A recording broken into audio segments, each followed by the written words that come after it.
Yo! What's up guys? Usapang Play to Earn Games na naman tayo. At nagbabalik nga tayo dito naman sa Lumitera. So isa na ito sa pinaka-paborito kong game na MMORPG dito nga sa Ronin Network. At sa video na to pag-uusapan naman natin ito namang pet system dito sa game. So mapag-uusapan natin yung mga basic ng pet system kagaya nga ng pag-capture ng pet. Pero hindi lang nagtatapos sa pag-capture guys, no, yung pag-uusapan naman natin. At pag-uusapan din naman natin yung ibang mga feature pa kung anong meron itong pet system dito naman sa game. So basic muna tayo, ito nga ang capturing pet. Itong mga pet sa game or itong ang tinatawag na mga livestock ay actually nakukuha naman talaga natin ito doon naman sa pagtapos natin ng mga beginner tutorial quest. So ituturo naman to ng game sa inyo. Basta hindi nyo lang lalagpasan yung mga newbie quest na binibigay nga dito naman sa Land of Departure, di ba? Itong starting point natin yan, yung banda dyan. Meron yung tatlong NPC, yung isa sa farming, yun naman yung magbibigay sa inyo ng quest para nga dito sa mga livestock. So yan, nakaka-capture na ako ng tatlong level 1 at magkakaroon ka rin ng mga pet food pag natapos mo yung quest na yan. So make sure na wag nyong lagpasan at tapusin nyo nga yung mga quest na yan at sundin nyo kung ano man dapat unahin kasi hindi pwedeng dire-diretso tatlo na kaagad eh. Merong priority yan kung ano bang pinapakuha ng quest. Kung hindi ako nagkakamali, una itong metal mat at itong ang cactus. Tapos next naman yung pumpkin at mabibigyan nga tayo ng mga feed. Yung feed yung pinapakain natin dito. Pero yun nga guys, no, kagaya nga na pinag-usapan ko doon naman sa last video, itong pagkukuha natin ng mga pet or itong mga livestock dito sa farm ay hindi basta-basta kasi kailangan natin piliin kung ano yung kailangan natin para sa materials or sa feature na meron yung pet na yan. So hindi pare-pares yung mga pet na yan. No? Mamaya ay pag-usapan natin yan. Kunwari meron na ako nitong tatlo, ano bang next kong i-capture? So bala ko is mag-capture na isang plant type na pet na level 2 kasi nga tapos na ako, meron na ako ditong mga level 1. So balik muna tayo sa basic, kailangan nyo munang i-open to sa node 3. Ito namang capture skill, yan. At kailangan natin ilagay yan sa quick slot. So meron tayong kidlat dito So nilagay ko na yan, ayan, capture andito yan sa R ko yan ilalagay. Tapos pag nalagay ko na yan, kung makikita nyo dito sa lower right, merong plus. So pag nag-alt kayo para lumabas yung cursor at meron kayong option dito na select prop. Itong select prop ay gagamitin natin itong mga items na isa-select natin, ihahagis natin doon naman sa matatrap nating pet para nga ma-stun yung pet na yon and eventually ay makapture natin yung pet na yon. So sa level 1 guys is nasa around 7 yung kailangan natin ng mga prop binop. Siguro sa higher level kailangan natin ng 15 to 20 and yun nga pataas ng pataas yung kailangan nating mga props habang lumalakas nga yung pet na kinakapture. So ngayon guys, may mili na ako kung anong gagamitin kong prop para ibato nga sa pet. So dito sa storehouse, yan, pasok tayo. Meron ako ditong pumpkin pal, pwede kong gamitin yan kaso 4 lang meron ako. So in short, itong mga prop na to guys, wala tayong standard kung anong gagamitin nyo dito. Kahit ano pwede nyong gamitin as long na merong enough kayo na quantity para nga ibato doon naman sa pet at eventually makapture. So mayroong mga nagsasabi ay hindi, dapat pumpkin pulp yan kasi sobrang mura or kung ano man yung mga items na yan. So wala talagang standard. Kayo bahala kung anong pwede nyong ibato. Pero kadalasan nga ginagamit ito namang pumpkin pulp kasi mabilis lang makuha yan guys, dito naman sa Land of Departure. So dito na tayo guys, sa Land of Departure, yung newbie area at dito nga maraming mga bats. So gumamit na rin ako ng stone sword at ibang mga combat equipment para mas mabilis yung pag-grind natin, mas malaki yung damage at eventually mas malakas nga yung drop nila. So base experience guys, ito yung pinaka mabilis mag-drop ng mga loots, base nga sa ginagamit mong energy. So mas makaka-save ka ng energy. Ayan, bumagsak na kaagad. So kailangan natin ng around 15 siguro or gawin na natin 20 para hindi tayo magkulang na mga props na ibabato. Pero yun nga guys, take note lang din, nagagastos tayo ng energy sa mga drops na yan. At yun nga, every time na makakill tayo nitong mga to ay energy din yan. So check natin na, meron na akong 5. So kulang na lang ako ng around 15 at nauubos na mabilis yung energy. So yun nga sabi ko huwag kayo mag-capture ng basta-basta ng mga pet na hindi nyo naman kailangan kasi sobrang mahal ang ginagamit natin para nga sa pag-gather nitong mga props na to. Kahit nga kagaya nga nito, level 1 lang siya at yun nga itong mga pumpkin pulp lang ang binabato natin, mahal pa rin dahil nagko-consume tayo ng energy sa pagkuha ng mga pumpkin pulp na yan. So yan guys, after grinding for a while at naubos nga yung energy ko, around 17 energy din. So sobrang mahal guys, Yan, so andito na ako sa area. Ito, ang gusto ko kasing i-capture ay yung mga green na mga mobs na siguro mayroon yung ability na pang farming. So yun yung gusto kong malaman din So make sure na yung i-capture niyo ay kailangan nyo rin talaga bago nyo i-capture. So dito hanap tayo ng mob na pwede nating i-capture. Ayan, merong green dito na mob. Sana wag niyang patayin. Yan, R muna tayo tapos mag-ano tayo ng trap. Lalapit yan dito guys pag nilure nyo. Lapit lang kayo konti. Tapos lalapit yan sa trap nyo. Uy, naubusan ng oras. Yan. 5, 4, 3. Yun. So isasakto nyo yun, no? Ay, hindi sumakto. Mahirap din. Isa pa. Yan, sakto nyo. 2, 1. Boom. Yan. Tapos tsaka nyo titirahin yung prop na, diba, na kinuha natin kanina.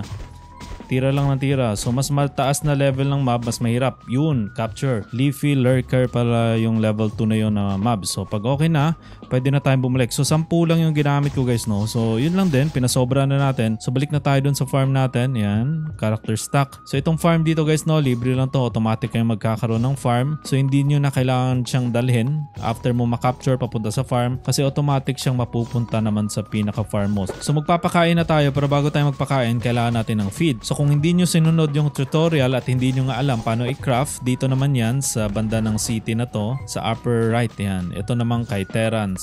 So siya yung sa farming guys, no, on livestock. So dito lang sa farmer crafting. At yun nga, dito natin makikita yung small feed. Yan, level 1, level 2. Wala lang nakalagay na level pero level 2 yan. Ito namang isa kasi is level 3. So ako level 3 na ako ng farming. So level 3 na yung makacraft ko na feed. Depende nga sa level mo. Depende rin sa level, yun namang kailangan natin na energy slime. So yun yung required para makapag-craft. So tayo, craft tayo na maliit lang, itong small feed. So dito naman ika-craft yung slime dito sa energy, plus lang yan craft. Tapos mayroong iba-ibang klaseng materials na pwede natin gamitin sa combat, sa farming, and sa gathering. Ako farming, yan kung depende ko anong mayroong kang ingredients. Ito naman yan, level 1. Pag craft mo yan, pwede ka na makacraft ng feed. So kung mayroon na tayong feed, after mag-craft, yan, pwede na natin gamitin to. So balik na tayo doon sa pinaka-farm. So dito na tayo ulit sa farm at yun nga, papakainin na natin itong mga pet na to. Sa pagpapakain ng pet, meron tayong dalawang option at meron din tayong mga tips na i-share sa inyo. Una naman, itong pagpapakain natin ng pangkalahatan. So ito guys, meron tayong mga bowl dito na pagka nilapagan natin yan ng food, lalapit yung mga pet at kung sino yung mauna, siya yung makakain. So pag level 1 na mga pet, ay dalawang pet na yung makakakain yan sa isang pet feed. So meron tayong pet feed dito. Yan, pwede nating i-use yan. Tapos lalapit ka lang dito naman sa batya. Ayan. At kung sino yung malapit, siya naman yung makakakain. Ang problema naman dito guys ay hindi mo mapofocus yung isa na gusto mo talagang materyales. So kunwari, mayroon kang gustong kunin na material, di ba? Ay wait nyo muna silang lumapit dyan naman sa bowl na to para sila yung unang makakakain. Or ang isang option is pakainin nyo sila ng paisa-isa. No? Pwede natin gawin yan at mamaya i-reveal ko yan kung paano. Pero dito guys, kagaya nito, pinakain ko tong isa at hindi pa siya mag-produce. Bakit? Kasi nga ay kulang yung happiness niya. So merong happiness dito at ang nagpapataas ng happiness yung set natin ng farming at itong ang brush. So pagka tingin nyo guys na bakit ang tagal ng production ng mga pet sa paglabas niya ng mga items or materials ay kulang yung happiness or itong set nyo, kailangan nyong i-upgrade. Diba? Yan. Or pwede kayong gumamit ng skill. Meron din yung skill. Under naman dito ng farming, meron yung skill yung mga pet na yan. Ayan o. Nagpapataas yan ng happiness. So pag nag-queue ka, tapos after mo mag-queue is mag-brush ka, 15 seconds yan, pwede natin makukuha yan. Or ang isang option naman para makafocus tayo, yan, lumapit na yung pumpkin. So ang gawin natin, pakainin na natin. Drop na tayo ng feed yan. So lalapit yung pumpkin at itong ang metal mat. Lapit, metal mat. Ayan, lalapit din yung metal mat. Kaso naunahan siya. Yan yung problema ngayon eh. Hindi ka makaka-focus kung ano yung gusto mong ano. Ayan, si metal mat. Buti na lang si metal mat yung nakakuha. So ito guys, no, pag nakakain na sila, nagpo-produce na yan ng mga materials. So after ng countdown na yan or yung loading bar na yan, at kung makikita nyo yung happiness natin, enough lang, no? Enough lang. Ano ba tong brush ko? Level 0 brush. So much more kung level 1 yan, sobrang bilis niyan. Makakakuha ka ng sobrang daming materials dito naman sa mga ano na to. So yan, meron ng basket, or itong batya. Pwede na natin siyang kunan ng material. So ang makukuha natin is pumpkin sprout. Kaso wala akong energy. So after nyan, ibabrush naman natin siya. After mag-brush, maglo-loading ulit yan para sa another material. Ito namang metal mat, screw makukuha natin. Guguntingin natin yung screw out of metal mat. Yan, lumabas din. Wala din akong energy. Tapos ibabrush naman natin ulit. Then loading ulit. So lipat-lipat ka sa maraming mga pet. So ang isang recommendation dito guys, no, ay kung hindi mo kaya magpalipat-lipat, kunwari sobrang dami ng pet dito at nag-aagawan sila at naglagay ka ng maraming feed, mahirapan ka nun. So paisa-isa lang, padala-dalawa lang ang feed mo dito. So make sure na efficient ka dito sa time mo sa pag-gather ng mga material kasi mauubos yung feed nila. Yan yung tummy icon, mauubos din yan kahit hindi mo sila i-harvest. So make sure na tuloy-tuloy yung harvest mo after mo magpakain sa kanila kasi kung hindi mo sila ma-harvest, mauubos lang yung food na kinakain nila tapos wala ka pang mga harvest, di ba? So yun yung pinaka maganda dito at mag-upgrade din ng brush para mabilis. At syempre, itong farming set mo din. Ngayon, kung gusto mo specific, kung gusto mong pumpkin lang, magpakain ka ng solo. Ngayon guys, kung wala kayong energy, ang kagandahan nga dito sa farming ay mapupunta lang doon naman sa pinaka-box mo. So magdadrop siya ng material, pero mapupunta doon sa box mo kasi wala kang energy. Pag nagka-energy ka, pwede mo na yan kunin. So yan, maglo-loading ulit, So gupitin ulit natin. At yun lang, tuloy-tuloy lang ako dito at balik ako pag natapos ko na lahat,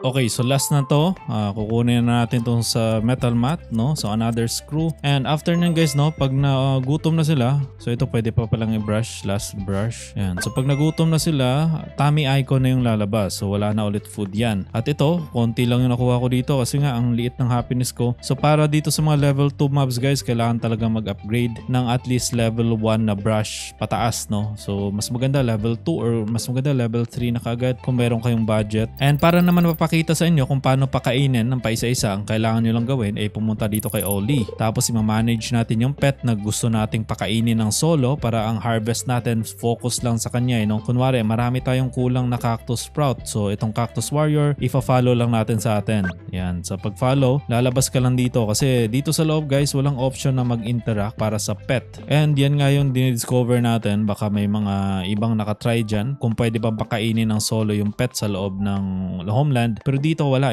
So lalabas ka at fa-follow nga sa'yo yung pet na yan. So pwede mo na siyang i-interact. So F. Yan. So meron ditong feed. So pwede na tayo dito magbigay kung ano mang feed yung gusto natin. So sa small feed guys, ang mabibigay naman na food para naman dito ay 2,000. So sobra pa sa capacity niya. So kung meron kang mataas na item at mabilis ka nga mag-gather, kunwari level 3 yung brush mo, ay pag nag-feed ka ng isang level 1, sobrang daming lalabas nun guys. I think nasa around 50 plus siguro. Calculation ko lang, rough estimation. Kasi sa low level ko ng mga items is nakakapag-harvest ako ng around 20 plus na mga material pag pinakain ko yung isang mob. Same lang din, around 20 plus lang din makukuha ko pag mabilis naman akong mag-harvest sa dalawa. So, depende sa iyo yun kung gusto mong pakainin lahat ng sabay-sabay mong i-harvest or pa isa-isa naman every mob. Alright? So, isa yan sa mga feature dito. Hindi lang yan para mag-follow sa'yo. Para din yan sa mga materials na kukunin natin. Pero dito, pag-usapan naman natin yung iba pang feature ng mga pet. So, hindi lang siya capture, hindi lang siya for harvesting, hindi lang siya for livestock material, pwede rin natin yung panglaban niya mga pet na yan. So under ulit kay Oli, yan, dito pet. So kung magsiselect ka dito ng pet, yan, naka-follow na. So unfollow natin ulit. Ngayon, para malaman natin kung ano yung gusto nating ipanglaban, kasi itong mga pet na to guys, pwede nating dalhin to sa dungeon. Titignan natin sa stats nila, di ba? Kunwari ito, metal mat, i-manage mo, makikita mo dito na pwede siyang mag-battle, mag-gather at mag-farming. So pag finalo mo sa'yo kung anong activity ang ginagawa mo, gagawin din ng pet na yon. So kung pumapatay ka ng mobs, tutulong naman siya sa pagpatay. Ang kailangan mo lang gawin ay meron siyang laman yung tiyan niya. So kailangan mo siyang pakainin kung gusto mo mag-function siya. So makakatulong to sa mga high level na mga area. At isa nga sa mga cool attributes na meron to mga pet na to, kunwari itong cactus. So yan yung mga ability nila. Iba-ibang klaseng ability, iba-ibang klaseng pet. So make sure na tignan nyo yung ability nila. At same din ng mga attributes nila guys, iba-iba naman yan. So meron dito sa mga gathering attributes nila, sa attack attribute, sa damage, sa defense. Check nyo kung anong pinaka magagamit nyo sa mga attributes nila. And aside from that, ay meron din naman yung equipment. So pwede mo silang pasuotin ng mga equipment. Kung combat ka, pwede mo silang pasuotin ng mga combat na mga set para lumakas sila sa combat. So ang kailangan mo lang gawin para mag-follow sa'yo, ito, follow. So pa-follow na sa'yo yan at susundin na niya yung activity na ginagawa mo. Pero yun nga, kailangan mo pakainin. Kung wala siyang pagkain guys, susunod lang sa'yo yan at wala siyang gagawin. So parang istorbo lang din yan. Pero yun nga, ay marami palang gamit itong mga pet na to. So check nyo na lang yung mga attributes na yan. And aside from that, meron din naman dito sa manage pet. Another feature, meron din tayong pet egg. So itong pet egg na to, kunwari itong level 2, yan, manage natin, pet egg. Ang gagawin ng pet egg na to guys, no, mako-convert naman tong pet na to papunta naman sa egg. So pag naging egg na siya guys, ay pwede naman nating ibenta yan dito naman sa marketplace para yung mga tao na gustong mag-capture ng pet na yan at hindi nga kayang i-capture or gustong mag-advance agad, pwede nilang bilhin dito naman sa marketplace. So pwede nyo ibenta yung mga egg na yan. Pero sa ngayon, ang hina ng demand sa ngayon kasi nga ay madali lang naman mag-capture ng pet. So cancel na natin yan, no, kasi magiging itlog to. Kasi pag naging itlog to guys, no, pag ginawa naman nating pet ulit, ay kailangan naman natin magbayad ng materials. So masasayang yung material natin dyan. At meron din naman ditong reforge. Itong reforge na to, ang bayad naman ito ay ito naman power of nature. So kung titignan natin sa market, ito yung mga price ng power of nature. So para naman makacraft tayo ng power of nature niyan guys, no, dito naman yan sa storehouse. So kung saan tayo nag-access ng storehouse natin, dito sa bandang right ng city, yan, kung i-access natin yan, dito yan, may option yan, storehouse, incubation, at power of nature. So dito tayo pwede mag-craft. So kung level 1 yung monster, ang kailangan mo naman is level 1 power of nature para nga makahatch ng egg. Kunwari, mayroon tayong gusto talaga na egg, di ba, na mataas. Kunwari, level 3. Kailangan din natin ng additional egg niyan. Kagaya nito, tatlong iba-ibang klaseng egg na mga level 3 din na mga mob. Same din sa level 2, so i-capture natin yan. No? So imagine, gaano kamahal ang mag-incubate or magpisa dito ng egg. So mahal to guys, no? Itong power of nature na to. Or bilhin nyo na lang doon naman sa marketplace. At marami naman yata nagbebenta na mas mura. Pero ako hindi ako mag-hatch, no? Magka-catch lang ako kasi mahal nga. At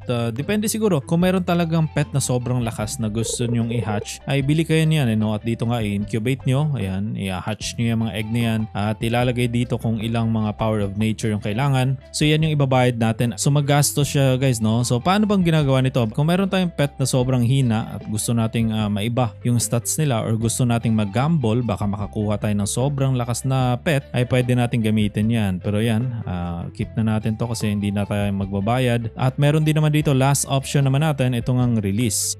So sana nabigyan kayo ng information about nga dito sa pet system. So sobrang lalim, pet system pa lang yan. So sa mga next kong video, pag-uusapan ko naman farming, iba-ibang klase, energy creation, crafting, recasting, enhancing. So ang daming aspect na nandito nga sa game. Pero yan, sa video na to, pet system lang muna. At next ko naman itatry itong ang pagsama ng pet ko papunta naman dun sa dungeon. So sa next video na siguro yan kasi isa-separate ko naman yung video ng pagpasok sa dungeon at pagtapos nga ng iba-ibang klase mga dungeon. Siyempre, mga tips and tricks din and experience ko kung ano ba maganda gawin dyan naman sa mga dungeon na yan. Kung nakatulong sa inyo itong video na to, pa-like naman at pa-share na din, di ba? And siyempre, huwag niyo kalimutan mag-subscribe sa ating channel at click ang notification bell para lagi naman kayong updated sa usapang Lumitera.